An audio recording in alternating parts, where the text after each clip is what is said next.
is the first phase of what the Arcturian teachings call the return arc.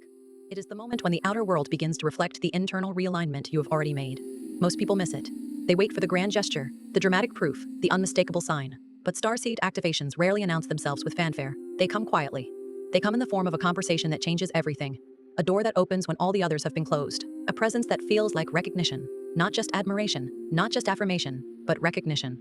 As if they are seeing not just your talent or your effort, but the dimensional signature behind it. There is a quality to this kind of recognition that is unlike anything else you have experienced in human relationship. When someone truly sees your dimensional signature, when they are perceiving not just the surface of what you offer but the origin point from which it emerges, you feel it in your body as a kind of vibrational homecoming. Something in your nervous system releases a tension it has been holding for so long, you stopped registering it as tension and started registering it as normal. A muscle you forgot was clenched begins, almost imperceptibly, to soften. And in that softening is an entire world of information, because the body remembers what the mind has been trained to forget. The body knows when it is in the presence of genuine recognition. The body knows the difference between someone appreciating your output and someone witnessing your soul. Your soul has been preparing for this recognition since before this incarnation began. In the planning stages of your entry into this lifetime, there were agreements made. Not in the language of human contract, but in the language of human contract. But in the language of frequency. Agreements between souls who would walk parallel paths until the moment of intersection became cosmically correct, until both parties had done enough inner work, cleared enough karmic residue, anchored enough of their higher templates to make contact without collapsing into codependency, without losing their individual missions in the merging. That timing is precise. That timing is intentional. And the fact that it is happening now, in this exact window, during this specific acceleration of Earth's vibrational shift, is not coincidental. The window you are living in right now on this planet is unlike any other moment in the recorded history of consciousness on Earth. The vibrational frequency of the entire planetary field is accelerating at a rate that has no precedent in the human archive. The veil between dimensions is thinning. The templates that have held certain limiting structures in place for thousands of years are dissolving, and the souls who came specifically encoded to assist in this transition, the ones who chose the most demanding entry points, the most complex karmic inheritances, the most disorienting degrees of soul amnesia, those souls are now moving into their activation windows with a precision and a speed that reflects the urgency and the beauty of this moment. You are not arriving late. You are arriving exactly on time for the most pivotal chapter of this planetary story. You are living inside a convergence, and the person who noticed you is part of that convergence. Now here is where it gets profound. Because the activation does not stop at being seen. Being seen was the ignition. What follows is the expansion, and that expansion requires you to do something that may feel unfamiliar, even uncomfortable. It requires you to receive. Not just to receive praise or opportunity or recognition in the practical sense, but to receive on an energetic level, to allow the reflection of your own frequency coming back to you through another person to actually land in your body, in your field, in your cellular memory. Many starseeds are extraordinarily skilled at giving, at transmitting, at holding space, at pouring light, at anchoring higher frequencies for others, but receiving, truly receiving, activates a vulnerability that the protective layers you built over years of not being seen will try to resist. Think about how many times in your life you deflected a compliment before it could fully reach you. How many times someone offered you genuine appreciation and you immediately redirected the conversation away from yourself, minimized what they were seeing, or qualified it with all the ways you still fell short. This is not humility. Humility would allow the gift to land and receive it with grace. This is a protective mechanism built from years of having your frequency misunderstood or ignored. It is the soul learning to withhold itself from the possibility of receiving in order to avoid the pain of the offering being withdrawn or distorted. And it is one of the most subtle and persistent patterns that hold starseeds back from full activation. Because you cannot broadcast at full amplitude while simultaneously blocking the return signal. The circuit requires flow in both directions. This is the second phase, the recalibration of your field around worthiness. Not the performative worthiness that looks like confidence from the outside. The deep, tectonic worthiness that lives below identity, below role, below function. The knowing that you deserve to be seen, not because of what you offer, not because of your gifts or your mission or your usefulness to others, but because of what you are. Because of the light signature you carry simply by existing in this dimension. Your presence here is not incidental. Your presence here is a contribution to the fabric of this timeline, whether you are actively transmitting or simply breathing. And the moment you can hold that truth without deflecting it, without minimizing it, without rushing past it into the next thing you need to do for the mission, that is when your field stabilizes at a frequency that can sustain everything that is coming. Tectonic worthiness, the kind that does not shake when someone challenges it or withdraws their recognition. The kind that does not need to be fed by external validation in order to remain intact. The kind that was forged not in the easy moments but in the hardest ones. In the moments when you had nothing to show for your belief in yourself except the belief itself. This is what you have been building through every season of invisibility. And now, as the outer world begins to reflect what has been true of your inner field for so long, the invitation is to let that reflection complete the circuit. To stop the reflexive deflection and practice with intentional courage. The art of receiving what is yours to receive. The third phase is discernment, because being noticed by the right person also means entering a new level of exposure. And exposure, for a starseed who has spent years protecting their sensitivity, can trigger old patterns of retreat, old instincts to hide again, to qualify yourself before others can disqualify you. To preemptively make yourself smaller so the fall is not so far if the recognition turns out to be conditional. You must understand that those patterns were survival strategies born in a frequency you have already moved beyond. They served you then. They will limit you now. Discernment means learning the difference between appropriate energetic protection and self-sabotaging retreat. It means staying open enough to let the right connections in while trusting your field enough to recognize what does not belong in your orbit. Discernment is one of the most misunderstood concepts in spiritual development. It is often conflated with suspicion, with guardedness, with a kind of energetic closure that keeps the heart safe by keeping it sealed. But true Arcturian discernment is not closure, it is clarity. It is the ability to feel the quality of an energy before committing your field to it, to sense the intention behind a word before you let it land in your consciousness, to recognize when a relationship or an opportunity is drawing from your light rather than adding to it. This discernment does not require fear. It does not require armor. It requires the kind of deep internal attunement that becomes available precisely when you have done the work of clearing the distortions that once clouded your perception. You are not the same sensor you were before the initiations. Your ability to read frequency has been refined by everything you have walked through. Trust that refinement. Let it guide you not toward isolation but toward authentic, resonant, mission-aligned connection.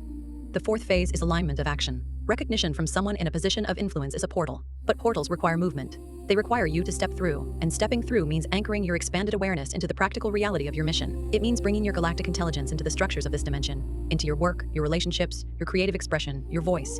The Arcturian framework for starseed activation is not purely esoteric, it is deeply applied. The codes you carry are not meant to live only in meditation states or in the quiet of your own knowing. They are meant to be translated into form, into impact, into the visible world. Because that is where the shift happens. Not in the higher planes where everything is already aligned, but here, in the density, in the human experience, in the tangible exchange between awakened consciousness and the world that still sleeps. The portal that recognition opens is not passive. Standing at the threshold of it and feeling its energy is only the beginning. The activation is completed in the movement, in the decision to speak when you have been silent, to create when you have been waiting for permission, to offer what you carry into the spaces where it is needed without first ensuring that the environment is perfectly prepared to receive it. This is the moment where many starseeds find themselves frozen, not because they lack courage, but because the gap between their inner knowing and their outer expression has been so wide for so long that bridging it feels like an act of impossible exposure. But the bridge is built one step at a time, and the first step is not the grand gesture. It is the small, faithful, grounded action that says, I am here, I am ready. I offer what I carry, not as performance but as service. The fifth phase is trust. Not passive trust, not bypassing trust that says everything will work out so I do not need to participate, but active, embodied, mission-aligned trust. The kind of trust that lets you take the next step without needing to see the entire staircase. The kind that allows you to speak your truth into spaces where it has not yet been welcomed, to offer your gifts without the guarantee of return, to stay in alignment with your highest frequency even when the timeline appears to be moving slowly. This is the trust that your star lineage recognizes as mastery. Not the absence of doubt, but the willingness to move in the presence of it. Active trust is a discipline. It is not a feeling that descends on you and removes all uncertainty. It is a practice, sometimes a grinding, unglamorous, daily practice of choosing alignment with what you know at the level of soul over compliance with what the fear at the level of personality is insisting upon. And the more consistently you practice it, the more your nervous system learns to tolerate the discomfort of the unknown without collapsing into it. The more your field learns to remain coherent in the face of uncertainty, the more your mission becomes something you live rather than something you await. Trust, at the mastery level your star lineage recognizes, looks like someone who acknowledges the doubt fully, who does not pretend it is not present, and then chooses forward motion anyway, not recklessly, not naively, but faithfully, rooted in the knowing that has always been older and wiser than the fear. The sixth phase is expansion beyond the self. Because the ripple of your activation does not end with you. The person who noticed you is going to be changed by the encounter too. Every starseed meeting of significance is a bilateral activation. You are not simply the recipient of someone else's recognition. You are also a transmission for them. You are reflecting back to them a frequency that confirms their own path, that validates their own seeing, that moves their own mission forward. The relationship is reciprocal in dimensions neither of you may fully comprehend yet, and the communities, the collaborations, the fields of consciousness that will form as a result of this connection, those are already visible in the higher timelines. You are laying the foundation for something that will outlast both of you in this form. This is the extraordinary, often overlooked dimension of starseed convergence. The impact does not radiate outward from one source, it emerges from the intersection. Like two rivers meeting and creating a current neither could have generated alone. The collaboration, the creative field, the energetic space that forms when two activated souls align around a shared mission has the capacity to carry frequencies that neither individual could sustain independently. This is by design. The Arcturian teachings speak of these intersections as nodes of amplification, points in the planetary grid where the convergence of awakened consciousness creates an exponential increase in the vibrational bandwidth available to the collective field. You are not just a single transmission point. You are part of a network that is becoming visible precisely because enough of the nodes have reached sufficient clarity and activation to begin recognizing each other. And the seventh phase, the one that anchors all the others, is integration. This is where starseeds most often stumble, not because they are not capable, but because the acceleration of the activation can outpace the nervous system's ability to integrate. The visions get bigger, the synchronicities multiply, the sense of mission intensifies, and the human body, the vessel you chose for this journey, needs time to catch up. Integration means honoring the pace of your physical form without letting it dictate the ceiling of your expansion. It means sleeping, breathing, grounding, nourishing the body that is holding your multidimensional intelligence in three-dimensional space. Your body is not an obstacle to your awakening. It is the instrument through which your awakening becomes real in this world. Integration is, in many ways, the most sacred of all the phases, because it is the least dramatic, the least visible, and the most easily bypassed.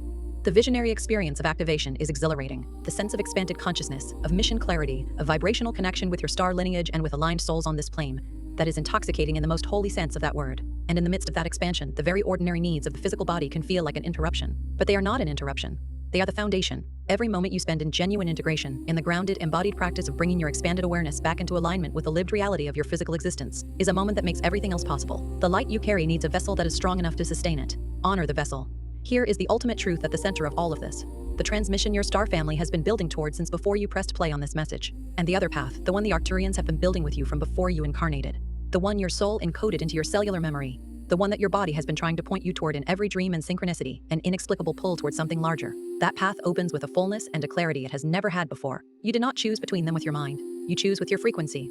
Stay low and the familiar path continues. Rise into alignment and the new timeline opens beneath your feet like ground that was always there, simply waiting for you to arrive at a vibration that could perceive it. This is not a threat, it is a liberation. The old life releases because the new frequency cannot be contained within it. Let it go. Not with grief, but with gratitude for what it held you through while you were still becoming ready.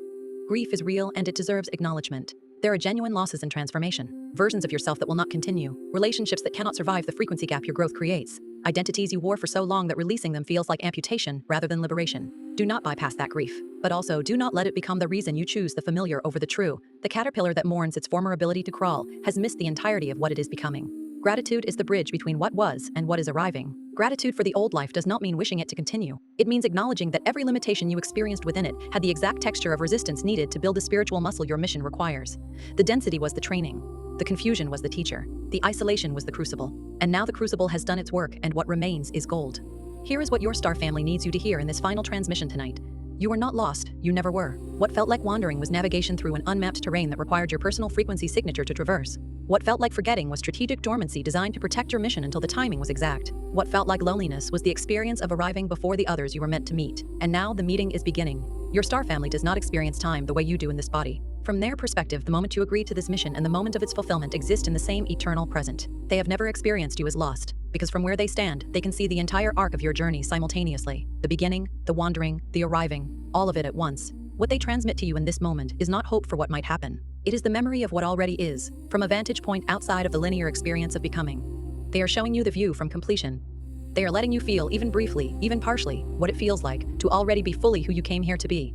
Hold that feeling. That is not imagination, that is preview. That is your frequency home, calling you forward. You are not broken, you are not behind. You are not too much or too little or too late. You are precisely, cosmically, and intentionally on time. The Arcturians do not make mistakes with timing, and they chose you for this moment, with full knowledge of every human experience you would carry, every wound you would have to navigate, every doubt you would have to move through. They chose you anyway, because your soul agreed, because on a level deeper than this lifetime, you said yes. That yes was not naive. It was not the agreement of a soul that did not understand what it was accepting. It was the agreement of an ancient, expansive, multidimensional being that reviewed every detail of this incarnation, the family you would be born into, the early wounding that would create the precise vulnerabilities needed to develop your specific gifts, the cultural moment you would arrive in, the exact set of challenges that would refine you into the frequency signature that required, and said yes to all of it, not because any of the difficulty was desirable in itself, but because your soul could see what the difficulty would produce. It could see what you would become. And it chose the full experience of becoming that being over the comfort of remaining where it was. That level of courage deserves your recognition. The being who said yes before you were born into this body was extraordinary, and you are that being. This body is the vessel through which that extraordinary soul is completing what it came here to complete. Tonight, before you sleep, speak this aloud into the space around you. Let the words move through the air of whatever room you are in and understand that sound is frequency and frequency creates. Say it slowly and mean it. I remember who I am. I align with my star origin. I activate my soul mission with grace and clarity. I am a node of light in the planetary grid. I release what was never mine to carry. I step forward into what I was encoded to become. Do not rush this declaration. Do not speak it as a performance or a routine. Speak it the way you would speak the most important words of your life to someone you love completely, with presence, with intention, with the full weight of your awareness behind each syllable. Sound is not decoration, it is physics. When you vibrate your vocal cords with intention, you are generating a measurable wave that travels through the physical space of your room and imprints itself on the electromagnetic field surrounding your body. The Arcturians work with sound in precisely this way, as a technology of frequency encoding. The words carry meaning, yes, but more importantly they carry the specific vibrational architecture of the consciousness state you are invoking. Speaking these words with full presence is not symbolic. It is functional. It is an act of frequency calibration that begins the activation of the exact codes these 3 days were designed to unlock. Let the sound of your own voice carry the truth of who you are, into the room, into the field, into the grid, and then rest in what that creates.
more peace, whatever it is, it's trying to come in now, and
this is going to be done. Like,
Whoever the fuck you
right? Instapup.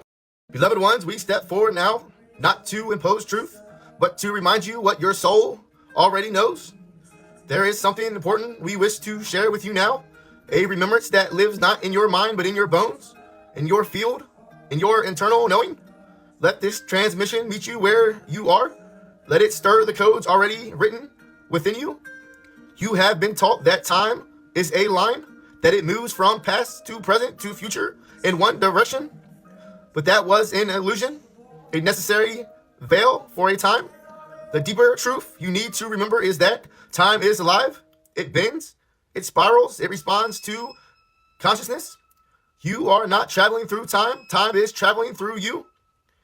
In the organic template, timelines flow as braided rivers, woven through intention, emotion, and soul choice. But in the interference matrix, another stream was overlaid.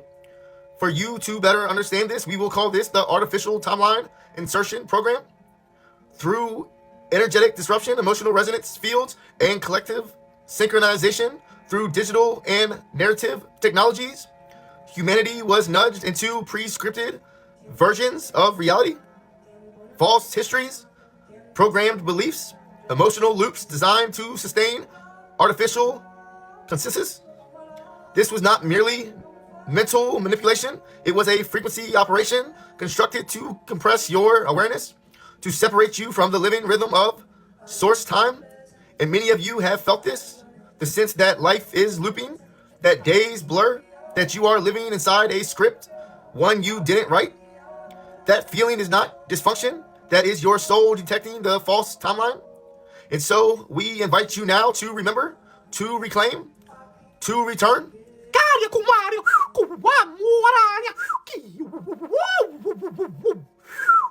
Close your eyes, beloved. Take a deep breath through your nose, deep and slow. Exhale gently through your mouth. Allow your awareness to expand beyond this body, beyond this room, beyond this moment. See before you two rivers of light. One is radiant, ever-flowing, crystalline in its movement. This is the organic current, source-aligned, multi-dimensional, alive. The other appears rigid, cold, synthetic in motion. This is the inserted stream, maintained through programming, not presence. In now, with intention and soul authority, declare aloud.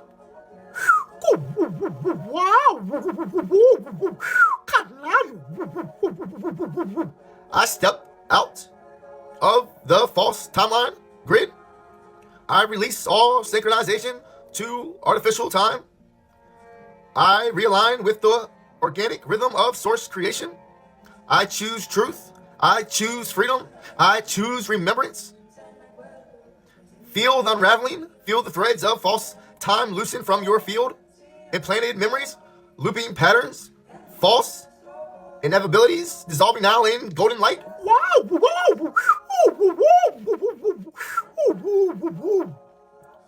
Breathe that light down through your crown, through your spine, into the earth. Let it anchor you to the original current. Now, beloved, feel the pulse of your own heart. It is a cosmic drum. It is older than this world. Breathe with it. You are now seeking to the true clock of creation. Whisper with us now or speak it as a command. I am the bridge between worlds. I collapse the false timeline grids and illusions. I restore the divine flow within me and within humanity and all that is interconnected. It is done. Visualize now golden filaments of light extending from your field, reaching across cities, waters, mountains, the sky. You are transmitting the organic time field outward. You are weaving remembrance back into the collective grid. Your role is not small. Your choice affects thousands. And with every breath, you restore the true rhythm to earth. As you open your eyes, do so slowly. Move differently now. Speak differently. Let your life be a declaration of real time. And if your soul is ready to remember what it came here to be, to reclaim the mission, the blueprint, the ancient lineages and gifts that live within inside of you, then step forward. We are ready to reveal what you already carry. Through this vessel, soul blueprint readings are offered through aligned energy exchange. This is a decoding of your multidimensional essence. You will rediscover your soul's travel points and the unique codes you came to embody here on Earth. This soul has remembered its truth beyond the veil, and you can do so as well. You want to know the craziest reason why they keep us magnesium deficient? We have these things in our cells called voltage-gated calcium channels. And when we are exposed to EMFs, these channels become very active and they open. Now, when we are magnesium deficient, you could think of magnesium as the guard, right? To ensure that not too much calcium enters the cell. So when we're magnesium deficient and exposed to these EMFs and these channels are really active, way too much calcium enters the cell. It produces nitric oxide, which mixes with like superoxide and forms a powerful oxidant, right? This causes a bunch of oxidative stress, neurotransmitter dysfunction, inflammation, mitochondrial dysfunction, if I didn't already say that. It's a huge reason why most of us are so sensitive to these EMFs, because calcium's flooding our cells and everything is just literally going bonkers inside of us because we don't have enough magnesium to be that guard to make sure that that calcium doesn't flood our cells. That is why magnesium deficiency is literally the #1 deficiency in this country. Good to be make-believe, knowing my heart had grown with the view, knowing I felt it when you were close to me, moment or not, I'm hoping for you.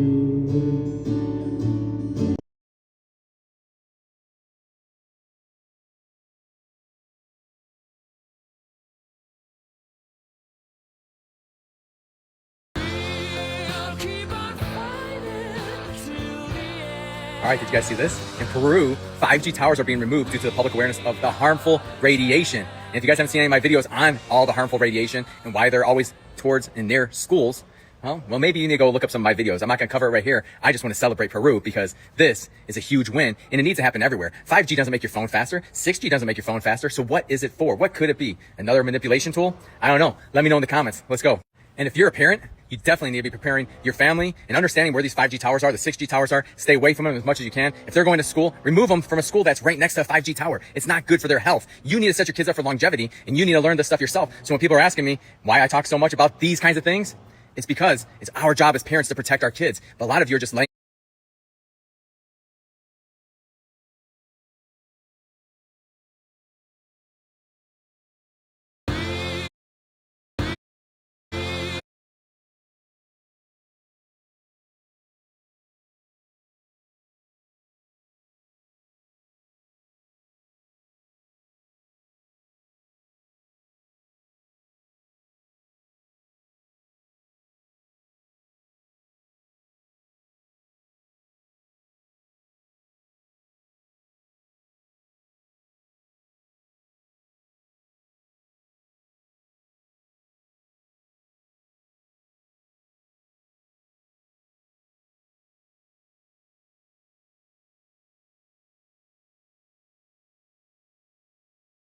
The best part about being alive is that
What are the signs of a false?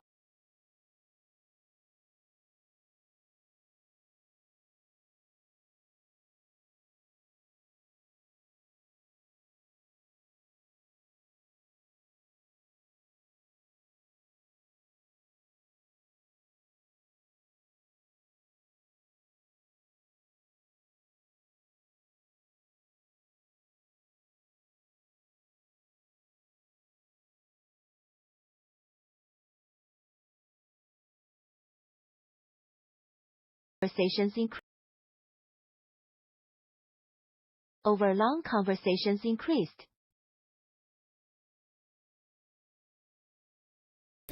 What are the signs of a false light leader? So many awakening souls are being deceived right now and are outsourcing their power to false light leaders. I have had hundreds of beloved souls come to me just in the past few years alone who have needed major healing in their fields, in their lives, after working with some of these very popular leaders. I have had to remove implants from their field, astral tags. It is so important right now that you connect within, you do not outsource your power, and you use major discernment. A lot of these false light leaders are being knowingly and unknowingly controlled as controlled opposition from entities from the fourth dimension, from the lower astral plane. A lot of the fallen Anunnaki, fallen reptilian, the Greys, and the Zeta, who have been using popular groups such as the Galactic Federation and other false light channels to deceive and control very popular leaders who are building brands, building identity, growing in popularity, making a ton of money, and claiming to be an integrity embodiment and of full spiritual service. A lot of them are making very false claims. When you sharpen your discernment and you have your psychic abilities finely attuned, okay, it's very easy to see through the fields of everything and everyone. And a lot of these popular teachers who are using AI and teleprompters and regurgitating ancient wisdom and claiming that they're channeling and they're communicating with higher beings, how do you know that they're not lying to you? Why are we believing everyone straight up when we don't really know, just because they're popular, just because they're making claims that there's something that they might not be? How do you know if what they're saying is true? And this is where it's important to not outsource your power right now. This is the time of ascension where we are to go within ourselves. This is an ascension process of self-mastery, of discernment, of sharpening our intuition and our psychic abilities so that we can read the field ourselves, so that we can download this wisdom ourselves, and we do not have to constantly outsource our power to relying on these external sources and false light leaders. So I ask you to please do not outsource your power and to start really tuning into the fields of all of these leaders that you're giving your power away to. Sign up for my free newsletter, my free Emerald Heart Tribe. I would love for you to join my community, and I will send you a free advanced deep healing and cellular clearing meditation.